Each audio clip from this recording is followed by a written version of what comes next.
Prinášame vám ďalšie vydanie televízneho magazínu Divadlo, v ktorom opäť po 2 týždňoch nazrieme do diania v štátnom divadle Košice. Dnes uvidíte premiéra z Hitlerovej kuchyne. Prichádza záletná Manon. Mesiac knihy a divadelná kvapka krvi. Aktuality.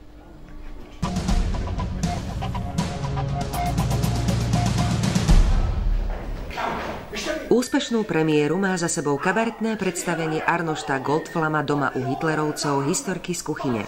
V piatok 20. februára diváci prvýkrát nazreli do kuchyne Hitlerovcov, aby sa dozvedeli odpovede na otázky, či za druhú svetovú vojnu môže prijímacia komisia Akadémie umení vo Viedni, alebo či sa Hitler so Stalinom stretli na Košickej stanici.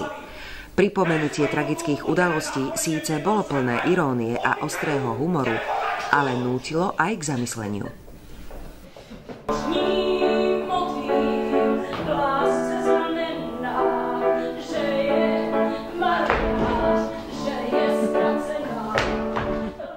Myslím si, že už príodvážny bol Arnošt Goldflam, ktorý priniesol práve takéto spracovanie témy, ktorá sa dotýka nebláhej histórie minulého storočia, ale v tomto roku si pripomíname práve koniec druhej svetovej vojny a ten predpokladám, že bol veselý a radostný.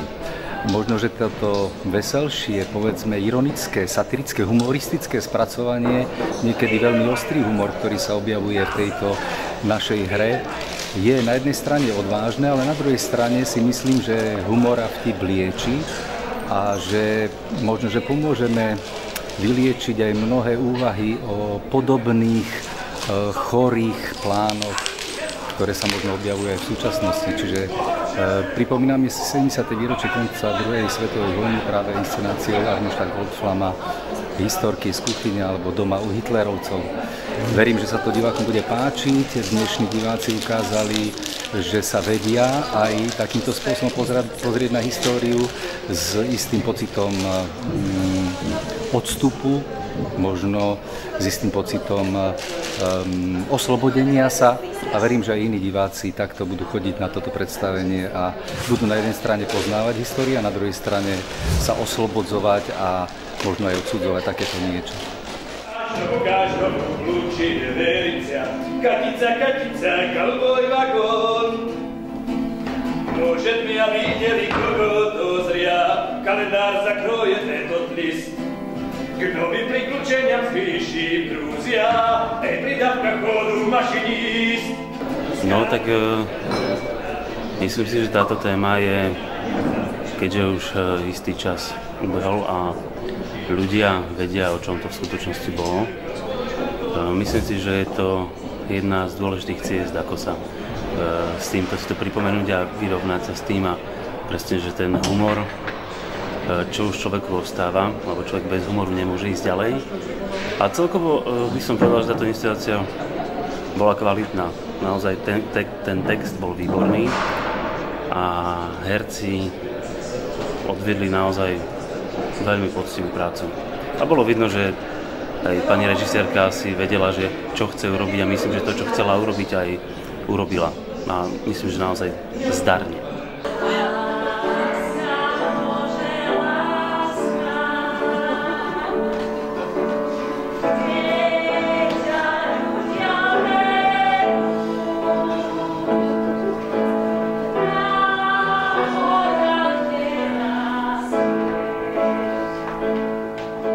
Je dobré, že sa aj takéto témy rozoberajú a v súčasnosti, aby to bolo prístupné a priateľné aj pre mladých, tak treba voliť aj tú veselú formu. Voľakedy hneď po vojne by to bolo asi príliš ťažké, ale teraz sa to už dá. Zároveň, keď už tu máme diváka, tak divák si môže uvedomiť to posolstvo, ktoré spočíva v tom, že nikdy viac.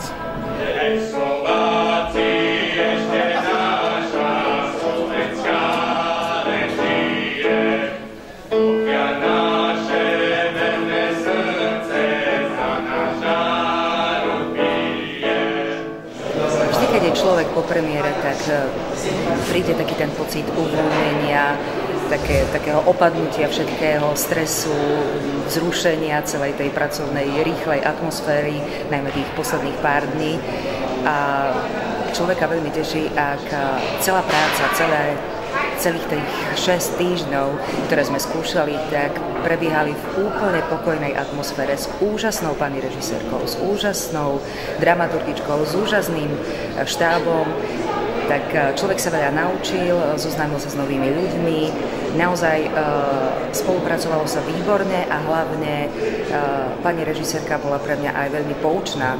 Strašne veľa vecí sme sa o nej aj naučili, takže nemôžem povedať, že by sme mali nejakú nervóznu atmosféru, čo sa niekedy, aj to sa občas stáva, ale táto premiéra patrí medzi tie také, ktoré si človek zapamätá. Tak dúfame, že sa to aj divákom bude páčiť a že také spomienky, ako máme my na skúšobné a na túto premiéru konkrétne, tak budú mať aj naši diváci.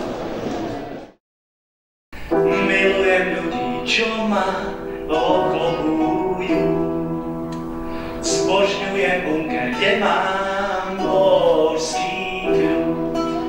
Je v ňom ticho, vonku vychrídujú. Len tu verne môžem riadiť ľud. Nad mapou moju smelé plány zbiadať, aj rozmári édy, ukrytičko zniec, čo sa vo mne je nerád nemá dať. Veď tu prežiť můžeme, zadať si zvědět. Moje pocity jsou krásné, i když pořád člověk ví, co ještě mohlo být lépe, tak jsem moc ráda za to, že to dneska dopadlo tak, jak to dopadlo. Reakce jsou krásné od mých známých i přátel a já doufám, že se to hercům i divákům bude líbit pořád a nejenom dneska a děkuju moc, že jsem mohla vůbec v Košicích dělat.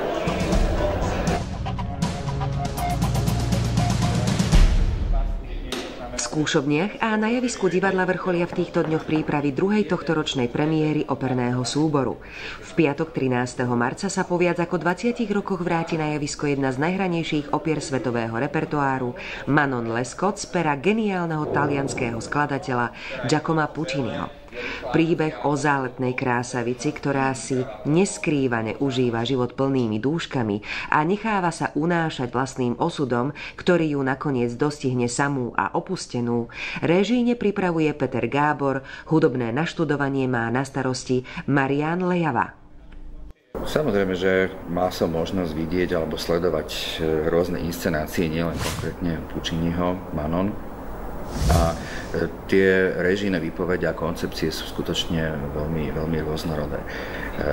Ja ako režisér mám vždy takú akoby obrovskú určitú pokoru voči samozrejme dielu tej samotnej hudby, voči tej partitúre a snažím sa aj tentokrát v opere Manon Lescaut ísť hlbšie ako sa dá ísť lepšie do tej psychológie postav, pretože samotný príbeh je vlastne akoby veľmi uzatvorený tým, že Manon prežíva nie veľmi jednoduché životné situácie, ktoré vyplývajú z toho, že je taká, aká je, že je trošku ľahkomyselná, trošku sa do toho života vlastne vstupuje tak bez nejakého uváženia a chcela by vlastne v tom živote akoby pozbierať všetky tie hodnoty, ktoré ten život môže dať. A tam si myslím, že pre mňa bola to prvé vlastne upozornenie, že pôjde o veľmi zatvorený a veľmi zovretý a veľmi koncentrovaný, veľmi taký osobný príbeh postav. Nielen Manon, ale aj tých postav, ktoré sa s ňou stretnú v tejto opere. Takže to sústredenie pre mňa je hlavne s týmto akcentom. To znamená, že určite pracujeme aj s nejakou divadelnou štilizáciou, prípadne v prvom dejstve a myslím si, že najdôležitejší dôraz je práve pre ten dialog, ktorý sa vedie medzi jednotlivými postavami. Hej. To znamená, ten obsahový moment je taký určujúci pre mňa, takže vyhýbam sa možno nejakým formálnejším exkluzivitám v rámci toho predstavenia a rád by som udržal ten príbeh v tej sile, v tej emocionálnosti a v tom, aby sa všetko to, čo vlastne na tom javisku dokážeme vytvoriť, prenieslo aj do hľadiska na divákov.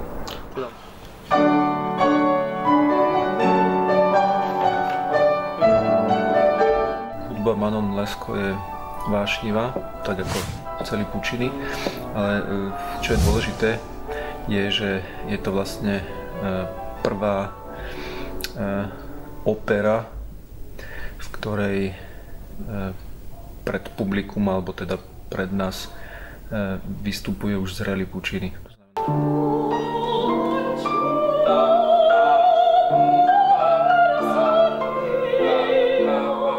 Opera má 4 dejstva a každé dejstvo je nejaký iný úsek alebo výsek v príbehu Manon Lescaut, takže zdanlivo spolu nesúvisia. Tým leitmotívom je v podstate Degrieho láska Manon a snaha mať ju za každú cenu, aj keď napokon Manon neskôr mu vyjadruje tiež svoju náklonnosť za svoju lásku. No, čo sa týka vokálneho, tak je to jedna vôbec z najťažších opier, možno, respektíve určite aj ťažších titulov od samotného skladateľa, hlavne pre dve hlavné postavy, Manon Lescaut a Degrie, tenorová partia. Ďalší problém je, že v príbehu sú to mladí ľudia. Manon má, ja neviem, už si to nepamätám, ale okolo 17 rokov, Degrie tiež je to študent, 19-20 dajme tomu. A tie party sú písané tak, že v zásade sú to schopní speváci až s dlhoročnou praxou, vyzretí, ktorí majú proste odspievané všetky ostatné iné operné tituly a postavy a dá sa povedať, že už sú trénovaní na to, aby zvládli tento titul. Takže toto je trošku také úskalie, že ako spraviť vlastne mladých ľudí, ale my máme v tíme mladých ľudí a spievajú fantasticky, čo sa teším.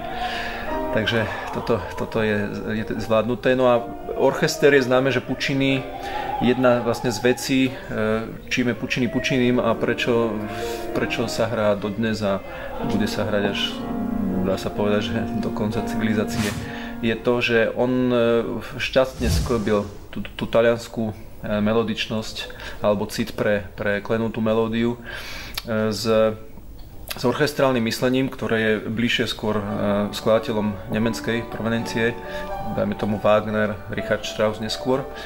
A v podstate jeho opery sú symfonické.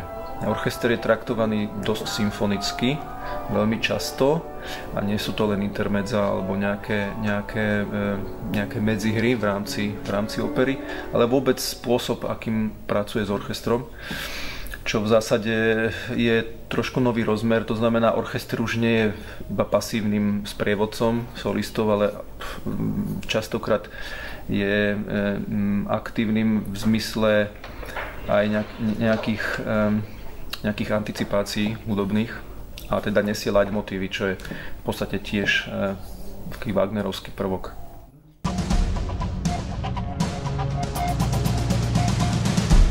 Valentínska romantika s divadlom spozná o niekoľko dní výhercov hlavných cien. Prvých výhercov už spoznala pred Dňom svätého Valentína. Stali sa nimi manželia Sobkovci z Prešova, ktorí vďaka súťaži divadla a partnerov zažili 14. februára romantický valentínsky večer. Začal romantickou večerou v hoteli Doubletree by Hilton a pokračoval návštevou predstavenia Zvonár u Matky Božej. Po februárovej valentínskej romantike s divadlom pripravuje divadlo zaujímavé podujatia pre divákov aj na mesiac marec. Počas mesiaca knihy budú aj návštevníci divadla súťažiť o zaujímavé ceny súvisiace s knihami a čítaním. V hre budú konkrétne knižné tituly, ale aj poukážky v hodnote 10 € na nákup kníh v sieti knihkupectiev Martinus. Záver marca chceme pripomenúť všetkým milovníkom a priaznivcom divadla, ktorí sú už darcami krvi, alebo by sa nimi chceli stať. Občianske združenie Košické divadlo v spolupráci s Košickým pracoviskom Národnej transfúznej spoločnosti pripravuje už po 4. krát divadelnú kvapku krvi, ktorá sa uskutoční v historickej budove divadla 27. marca v rámci osláv Svetového dňa divadla.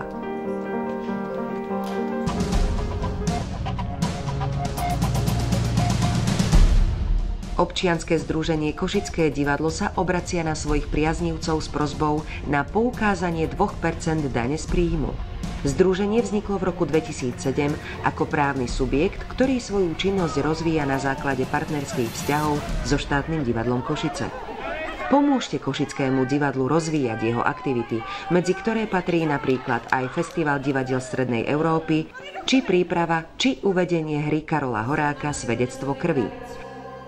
Podporou občianskeho združenia Košické divadlo aj vy prispiejete k tomu, aby Košice ostali ozajstným európskym mestom kultúry. Marcové vydanie košickej talk show Milana Kolcuna Bez šepkára môžu diváci vidieť 26. marca o 17:00 a 19:30 na malej scéne štátneho divadla. Témou budú slovné hračky. Budú o nich hovoriť spisovateľ a vysokoškolský profesor Stanislav Rakús, popularizátor literatúry a moderátor Jozef Dado Naď, tvorca vizuálnych efektov LDG Surzín, maliarka Morena. O hudbu sa postará skupina Bobová dieta. V televíznom magazíne Divadlo ponúkame jedinečnú príležitosť vyhrať vstupenky na predstavenia štátneho divadla Košice. Stačí, ak poznáte odpoveď na otázku. Ktorá Pucciniho opera sa vráti 13. marca na javisko historickej budovy po viac ako 20 rokoch? Svoje odpovede zasielajte na adresu divadlo.tv@sdke.sk do pondelka 23. marca. Výhercom súťaže z predchádzajúceho vydania je Peter Sivák z Humenného.